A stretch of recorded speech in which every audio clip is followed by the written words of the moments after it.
What are you doing in my man's house? People are saying that Christian men hate their wives. As much as there are feminists that are very extreme that believe that women can never win in life, the evidence is overwhelming.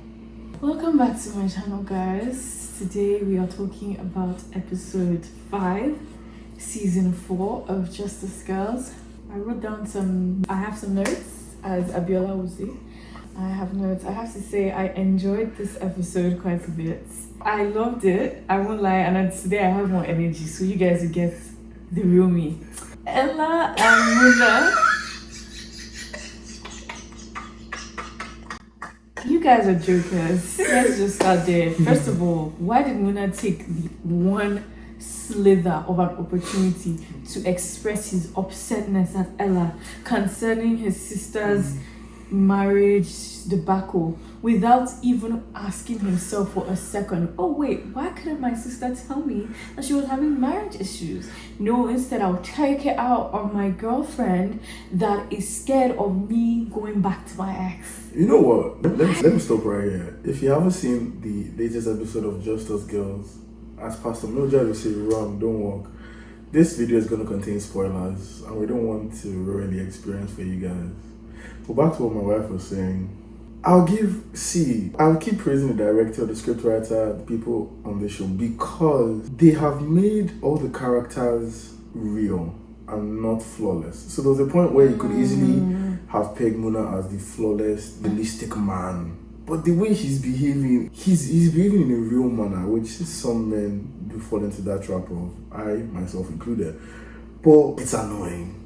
I literally wrote here, stand up, Muna. Like, if he doesn't like the babe, and I think that's what I think is breaking my heart, is that based on what we are seeing now, we can already tell that they are building the climactic trajectory of Muna and Coin inevitably ending up together.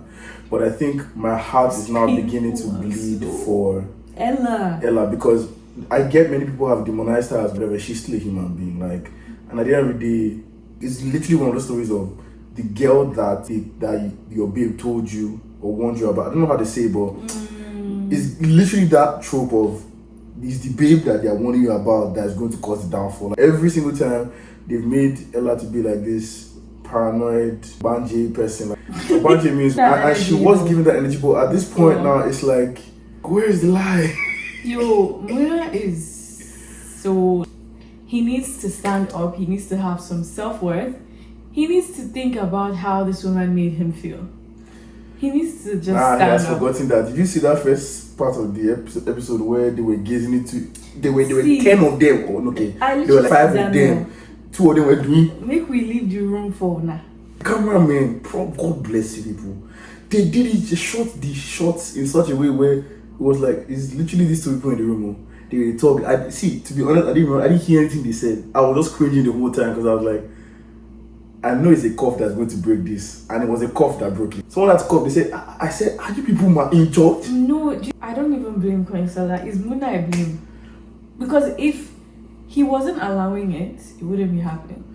If he was like shutting it down from the start, it wouldn't be happening, which just shows everything that I said already. No, but everybody watching this show already knew that this was, and I guess me and a good friend of mine, Yomi, logical thing we thought as guys is, look, let this man just be by himself. I'm content if the show ends, Muna is single, Coin is single. I will be But I know because of the lover people, they will never let that happen. I won't lie to you, I do love Coin and Muna together, but I just hate the circumstances so bad.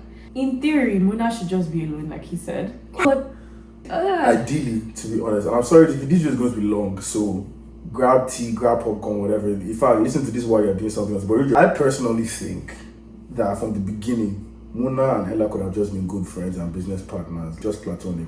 Doing the whole business thing together, then having a relationship together, the lines are so blurred, and when this inevitably crashes out, it's gonna be bloody. Also, can we call Ella out for someone that is always calculated, when she had to go and do the Duro, is it Fela Duro to cake or somebody's cake, and it was the cake, the soiree, and the store. I was like, bro, Muna should do the cake, you go and do the soiree recording, and then human beings will do the store. Why would she send, and Muna was like for me, did you guys see how he instantly lit up?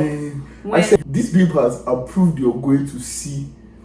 One would look at it like, oh, he's just happy that he can fulfill his responsibility. No, he was happy he would get to see Konyosola. Also, and maybe he didn't even know that himself. Yes, and also, Muna is a baker. Muna is a choir master. Muna is a choir master, a counselor, a baker. Which one is it? Man, respect to Muna, Sha, but that move was. Then at the end, where they're like, what? Excuse me? What are you doing on my man's hat? He's shy. Ella was coming from inside or outside. But from outside, I didn't see it coming. And I just wanted to say that. Even when he wanted to use, you dragged the hand back. He said, no, come back. Thank What you. is the foreshadowing? Ella's exact words were, "Oh, don't you see? She's trying to warm away inside. Don't you see?" I said. And even apart from that, when Ella was talking about the Chisom's situation, and she was like, oh, that woman was getting too familiar and making the wife feel like a second-class citizen in her own home. Bro, That is top. obviously foreshadowing for what's about to happen. Ella, they give advice. Instead to mind your own backyard, then they collect your man. Anyways, that whole debacle, it was fun. It was interesting to watch. It was funny. It was very, very funny. And then this Larry, you need to get lost. See ya. You need to get lost. See ya. Many of you may not agree with me, Right. but one of the best things that happened to this show as a side plot, Chisom and Larry. Oh God, I needed a laugh because this man was just being a good. First off, that character Cynthia, you are really Potiphar's wife plus Jezebel. She came to his house. She left voice message saying last night was amazing. I thought she was trying to sabotage the marriage by saying that, like, because by that point he had already made it clear that he wanted nothing to do with her. And then all of a sudden she sends that voice note knowing that the wife will listen to it. That's what she was trying to do. My God. But for her to show up in their house in the middle of that conversation, that was no, that one you even wait. So they will come to that first one when he or she, somebody wore white, and then she now dragged the clothes and said, "Oh, don't behave like that." Now she now breathe just scatter because I'll put in clothing. The guy said, "Cynthia, the baby, Cynthia." The baby said, Peter, I told you people last time that perfume was charmed. This babe has charmed this man. So he cancelled it.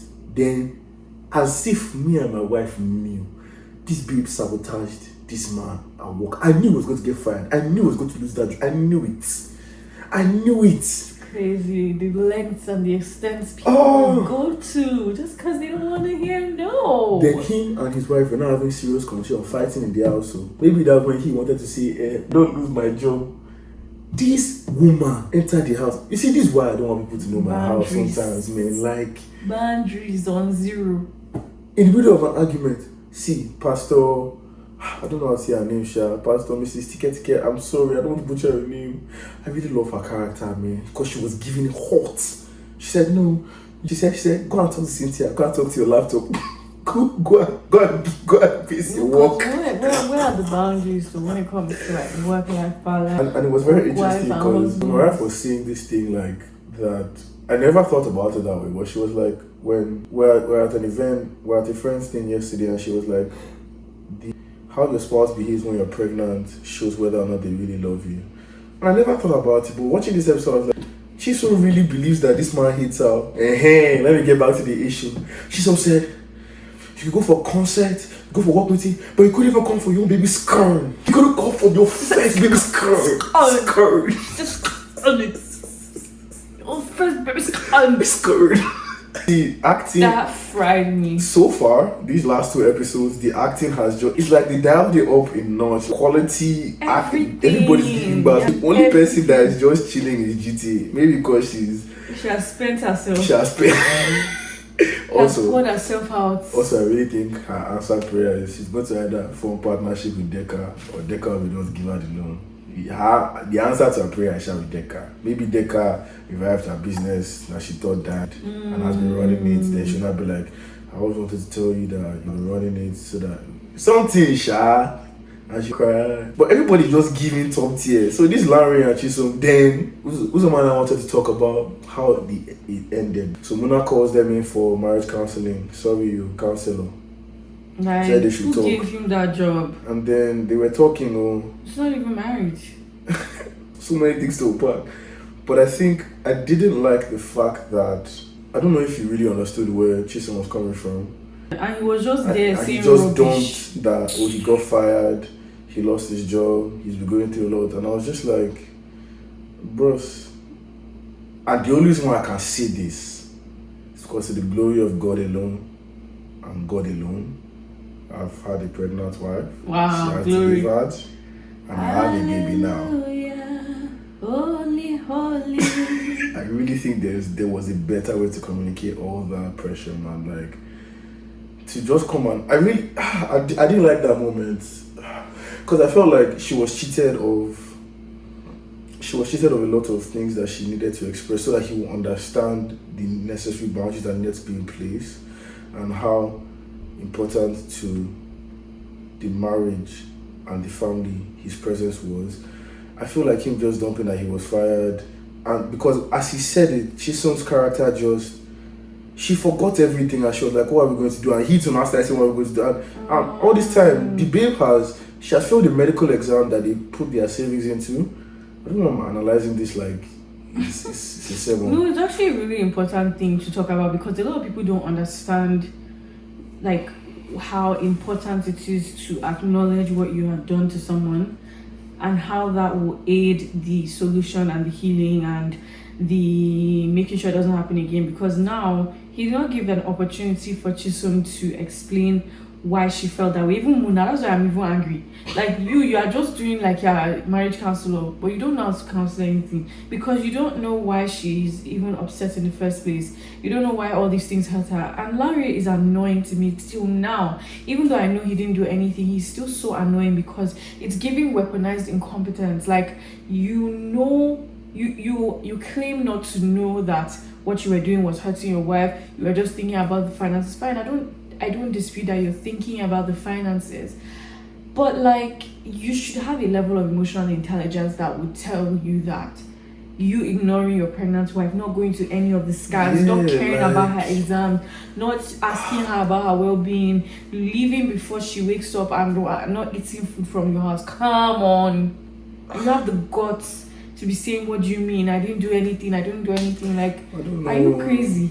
No, that's enough to send me over the edge, even if you didn't do anything. Again, no, we're not here like we're perfect or we're judging anybody. It's a story, or we are just reacting. No, boys, go and fight us in the comments, oh, please. It's fiction. No one for their pockets. As I was saying. But yeah, like I don't know. It just rubbed me off a very, very weird way. Like, I mean, like let's just think about it practically. His wife failed an exam that she's been trying to do, is pregnant and has been, it's not like she didn't try, like she's been trying to get his attention every time. Cynthia. Honestly, I feel like this is, God is teaching me so much watching this show because I'm just like, bro. I think it's just annoying that some things just can't be done. Like, she didn't get that opportunity to truly express herself, and like, you know, it's like she went straight into provider mode, like emotional provider, when he has not even been there for her in that way. And so often we see this thing happening in, I hate to say somebody's about to but go you guys, down if that you know road. the kind of debates we had last night. We're talking about this thing of how Christian, there's this common thing that's going around now, trend, that people are saying that Christian men hate their wives. And for me, I gave Daniel an example about how, like, because, for example, okay, I even just got another example now. Because of 9/11, we have to go through certain procedures at the airports that have never changed since then. Whether you are a saint, you are a pastor, you are a terrorist, everybody will go through the same procedure. Why? Because it has happened at a detrimental level. Scared, don't call catch me. It has happened at a detrimental level to the point where they cannot risk it happening again. So everyone will go through the same procedure. It's the same thing with Nigerians in Dubai. They don't carry Yahoo boy, don't go spoil our rep for Dubai. So now what happened? They tighten up their procedures. Now what I was trying to explain to Daniel is that when you're in a public, place, in a public setting, there's a setting where you talk about your wife, right? there has to be care taken when we fit the stereotype of what the world is of the narrative that the world is trying to push.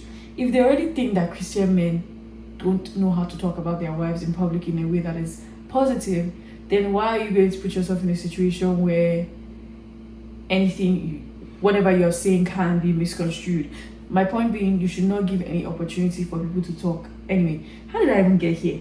What I'm trying to talk about is... Yeah, so I feel like Larry's situation is just so annoying. And honestly, as a character, I'm not a fan at all. I don't feel any sympathy. How can you be asking your pregnant wife, what are we going to do? Oh, they are fire. What did he even say? My friend, go and ask Muna for a job at the bakery. Like, you have already dropped the ball on the emotional level. Now, financial too, you want to drop the ball again. You now want to ask her, what are we going to do? Like, are you mad? Can I just say something? Wow, Uzoma, this is a very soft No, I hate, but all I'm gonna say is I knew Pastor Tike was gonna pop into her pastor bag. Like the moment he said, "Who told you?" I said, "Oh, God is faithful." I said, "Yes. That was my pastor. That was my mommy G. Give it to us hot. No. Unveil your real self." Even though, as the pregnant woman who was emotionally cheated on and had failed on exam, thank you. That was the word. Emotionally cheated. And her husband was doing hiki haga. She shouldn't be the one to do all of this. Why is that thing on? Which thing? That blue thing. Where? On the wall. It's never been on. It's always on, babe. No, maybe that's why they had you as babe. Anyways, we'll sort that out later. Yeah, so I just Shasha, feel like I enjoyed that tangent. That particular one, it's just annoying to me because I feel like women are so often in a position, like, I'm grateful that I'm not in that position, thank you Jesus, but there's so many women that know, there's so many women that, like, they are just doers. They are talk and do. Once there's any sign of, because women love to have that security, right? So if there's any sign of insecurity, they would jump at the opportunity to sort things out financially, physically. And for the fact that in that moment, Larry was supposed to be apologizing to her, carrying her, protecting her, making up for lost time. He just took the opportunity to talk about his own hardship. And now all of the attention is gone from her to him, making it so that the woman is losing in any... no. Well, I'm so passionate about this. I'm really sorry, dear. Because honestly, I won't lie, as much as there are feminists that are very extreme that believe that women can never win in life, the evidences are overwhelming. Now, obviously, I know that women can win in life because, people like me, hallelujah. It's possible to find men that care, that love, that are competent, that don't weaponize incompetence. All I'm saying is, who's the one's going to make a different video to air out my God. That scene really pissed me off. See, I was just like, get out of my screen and never come back. As I was watching Larry and Cynthia and Chisom, I was just like, this is going to be a long night. It's going to be a long week. I know. No. But anyway, their story was a nice arc. I really enjoyed it. Even with the drama. Which scene did you love? When Koisola's dad came and started doing Superman, the way he ran into Shafibelo's house, it was too funny. I was like, why is this one running? Also, okay, let's talk about that whole thing. First off, the daddy coming to save the girl thing was really cute. Uzoma really ate it up because she's a daddy's girl. Period. And I'm realizing I'm a daddy to a girl, so get ready. Do you understand? So that was cute. That was really sweet. I really wish I knew the actor's name, but I like his character sometimes when I see him on screen. It was funny. The funniest part of that whole thing was when he pulled up. Is his Lexus? He used Lexus to block her. I don't know what that range. Don't block her. Even Shafi Bello. Is that her? Okay, Shafi Bello was just like, who is this person? Even after he gave her sweet lashing with tongue, as in he gave it to her, she was looking like she was almost. I don't want to put too much, but what she was doing was. I don't Daddy. think, though. I don't think she was feeling that way though. Don't worry, we'll go to the next episode. We'll go to the next week. No, I actually don't feel like she was getting more attracted to him. Okay, maybe not attracted, but the way she was doing was like she was impressed. Yeah. With his boldness. Yeah, like. Yeah, I feel like she was just shocked. Like someone can challenge me type thing. I don't think she was impressed. Also, I feel like this is a sidebar, and the show is not made for me. I'm just enjoying myself here. But I would like to see more of like a proper battle between mother and father. All these yarns, they're not getting anywhere. These That's like how they should fight. Not battle, but like let's see some action. Like it's like we're circling around a focal point. So last episode, Shafibelo gave ultimatum. This episode, Daddy gave ultimatum. Then this episode again, Shafibelo block money. That was so funny. As Coin was in, I was just like, this is. Why can't I access my funds? This is a rich person problem because he gets some areas of life you go live in where you know that this thing is not bank, this is not, this is they lock you out, they lock your money. But you know that's the thing. You have not lived in Nigeria for long, so that's why you're seeing these kinds of things. Let me tell you. Impossible. See, when I moved to Canada, I used to think that it was like Nigeria because you know when I was in England, I didn't really use like all I was using for money for is to buy useless things that were like non-necessities. But when I came here, I was like more of an adult, you know. So whenever I would send money, I would always send a receipt because in Nigeria, you are not guaranteed that money will send. So that's why I'm saying that like it's only in Canada that you can be sure that. Okay, sure, but like this is not a bank issue. This is me. But like that was such a funny scene to me because I was like, this is such a rich person problem because the way she was acting was, let me call my account manager. I said, you get account manager, we'll do good. Then she now said, I said, I transfer. He said, notice too. I said, they don't lock your trust phone. Coin sometimes, then she too the meant. She's a sweet girl. Then when her daddy came the first scene and he just talked her down, she went back to GTA, she did sing. I said, they don't unlock you. So all you needed was daddy. So moral of this show. Daddies are important. Very. To boy to get, daddy is important. Because to be honest, that like moment was very healing.